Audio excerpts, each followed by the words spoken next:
Hello students, how are you? It's study time of science. Today again our video is on the topic of safety and first aid.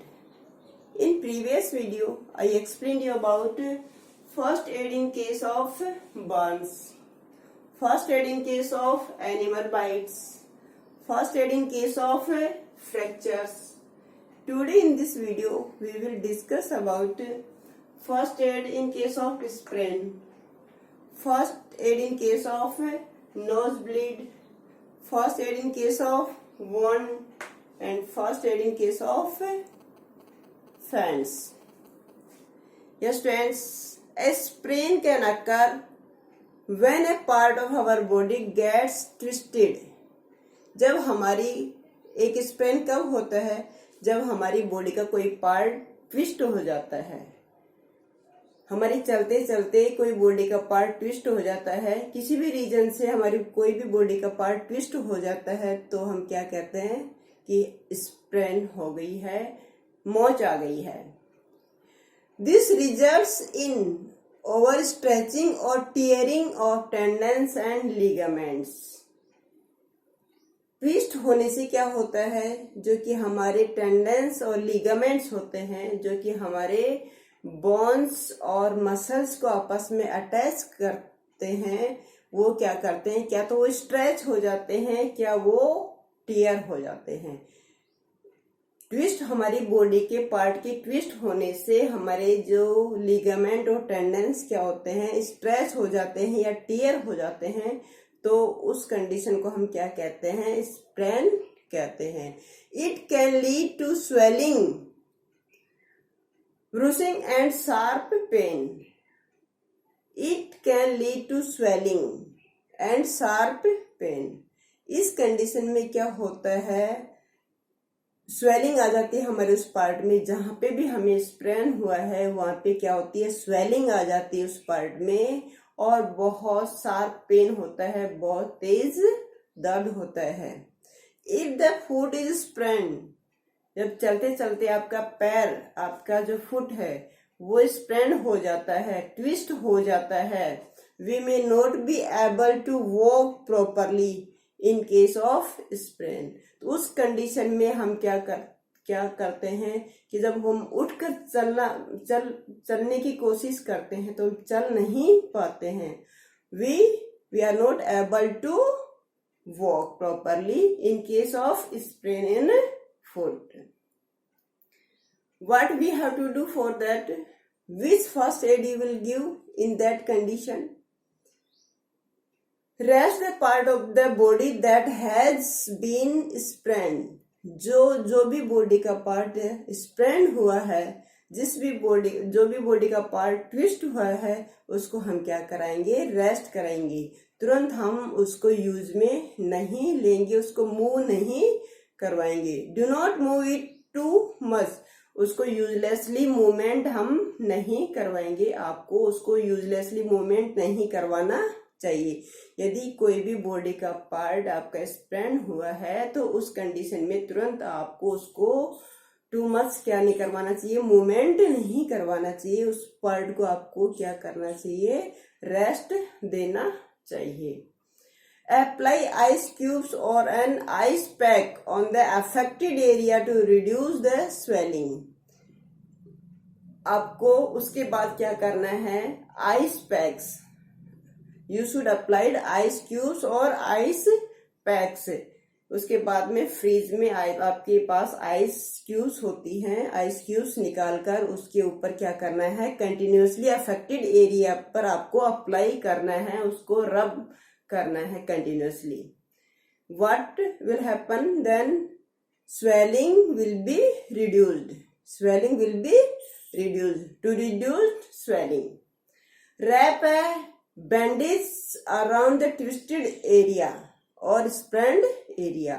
जो spread area है उसके चारों तरफ आपको क्या करना है? उसके बाद में बैंडेज लगानी है.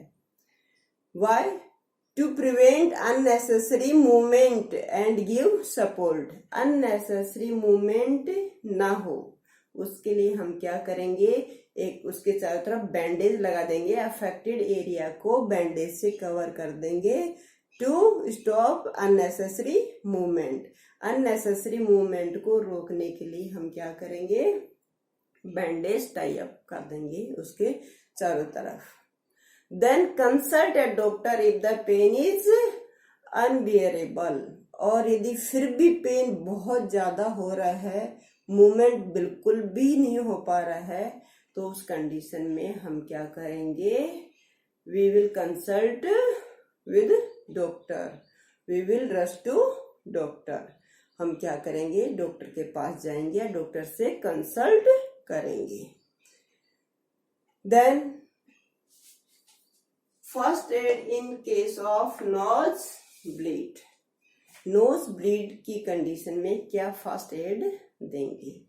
Again I am reminding you, when you are going to give first aid to anyone, think, sit calm, then think properly, then you have to start giving first aid to him or her। पहले शांति से बैठें, अच्छे से सोचें, फिर उसके बाद में उसको फर्स्ट एड दें। Then what first aid you will give in case of nose bleed. Nose bleed किसी को हो रही है तो आप क्या करेंगे,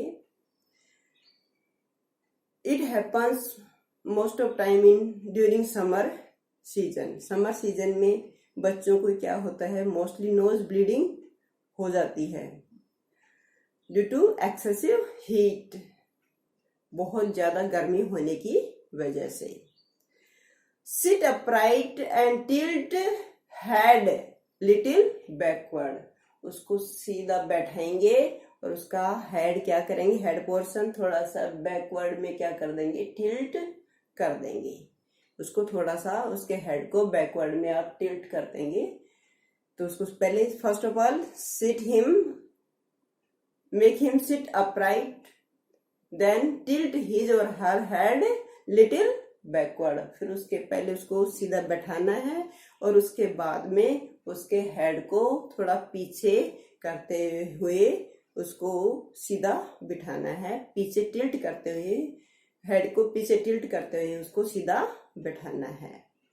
then use thumb and index finger, use thumb and index finger to pinch nostrils.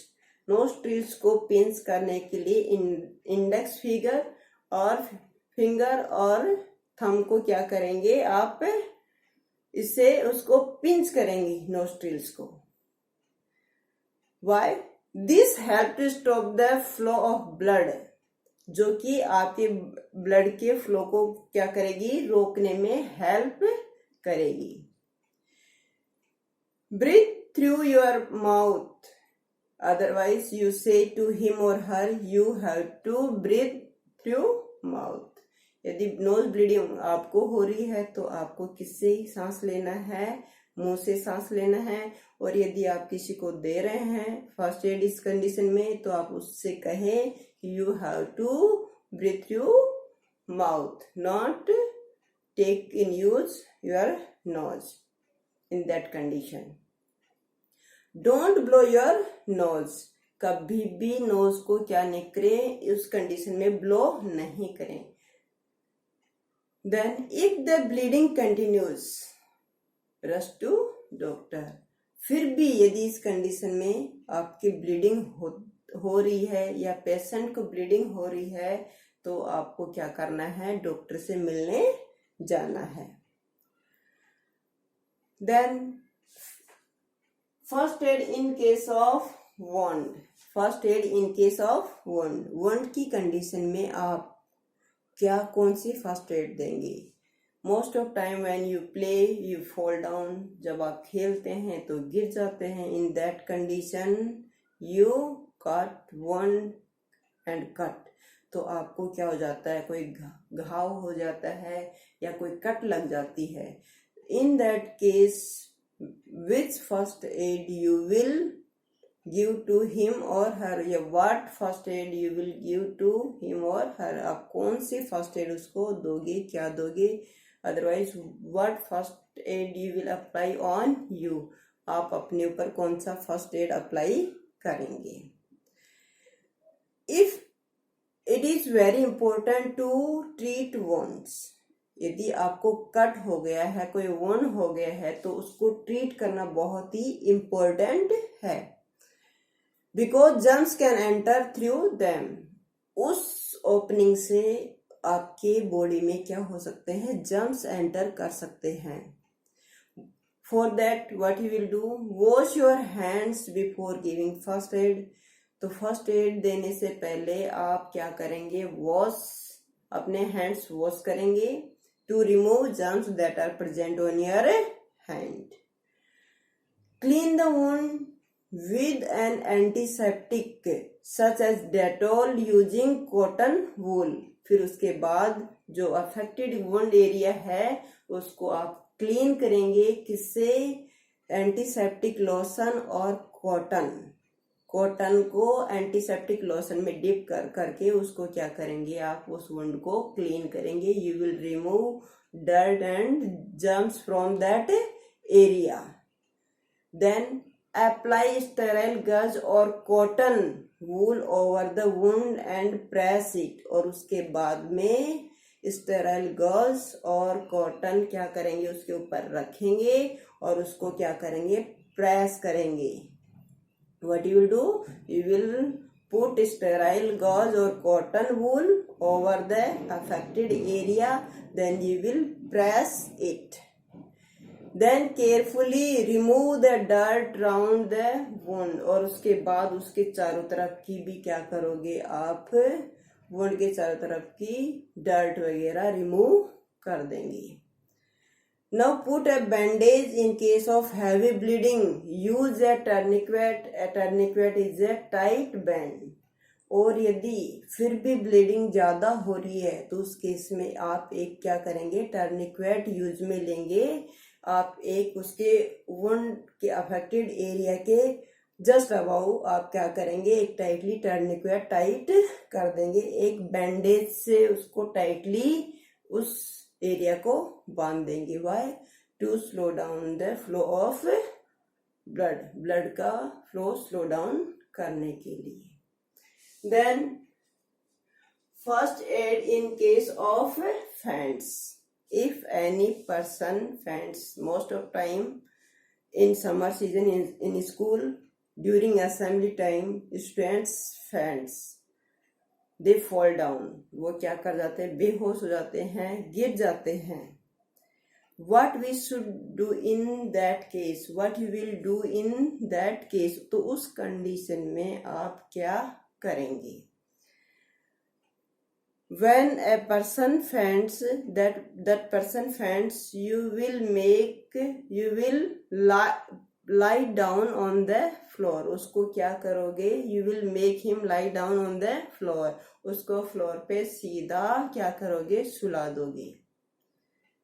If there is bed, you have to lie him or her down on bed। Bed पर उसको या फ्लोर पे उसको सीधा सुला दें। The head should be lower than the body so that the brain gets extra blood supply and oxygen। ये किस कंडीशन में होता है, जब हम कंटिन्यूसली खड़े रहते हैं या कोई एक्टिविटी नहीं करते हैं, एक ही कंडीशन में कंटिन्यूसली रहते हैं, तो हमारी ब्रेन को क्या ऑक्सीजन और ब्लड प्रॉपरली सप्लाई नहीं होता। उस कंडीशन में हम क्या हो जाते हैं, बेहोश हो जाते हैं। तो इस कंडीशन में हमें क्या करना होगा, उसके leg part should be kept on higher level like on chairs and head part should be lie down. उसका हेड पार्ट क्या होना चाहिए, थोड़ा डाउन होना चाहिए। Why, to supply good supply of blood and oxygen to his और her brain. उसके brain को अच्छे से ब्लड और ऑक्सीजन सप्लाई करने के लिए उसका हेड डाउन होना चाहिए और उसका अदर बॉडी पार्ट थोड़ा सा इन कंपैरिजन ऑफ हेड क्या होना चाहिए, हायर होना चाहिए। There should be a good supply of fresh air. वहां पे फ्रेश एयर की सप्लाई बहुत अच्छे से होनी चाहिए। It means we should not crowd around him और हर, हमें उसके चारों तरफ क्या भीड़ नहीं लगानी चाहिए। फ्रेश एयर वहां पर क्या होनी चाहिए, हमें आने देनी चाहिए, उसके चारों तरफ भीड़ नहीं लगानी चाहिए। Don't crowd around the person who has fainted, जो पर्सन फेंटेड हुआ है उसके चारों तरफ कभी भी भीड़ नहीं लगाएं। आप लोग सिंपैथी दिखाने के लिए उसके चारों तरफ भीड़ लगा लेते हैं। That is not good for him और her. He or she want fresh air, so let him और her free for that. Then if he or she is not able to breathe, we should give him artificial breathing, तो हमें उसको artificial breathing हमें देनी चाहिए। We should push down his chest 30 times in 1 minute, 1 minute में उसके chest को हमें क्या करना चाहिए, 30 टाइम पुश करना चाहिए डाउनवर्ड। और इसके अलावा we should give artificial breathing by our mouth. First of all, we should pinch his nose with our fingers. Then we should start giving him artificial breathing. We should try 2 times in 1 minute until his or her chest not starting rising up, जब तक उसकी chest rising up होना start नहीं कर दे तब तक हम उसको क्या करते रहेंगे, आर्टिफिशियल हम ब्रीदिंग देते रहेंगे, हमारे मुंह से उसको आर्टिफिशियल ब्रीदिंग देते रहेंगे। Okay, thank you, have a nice day.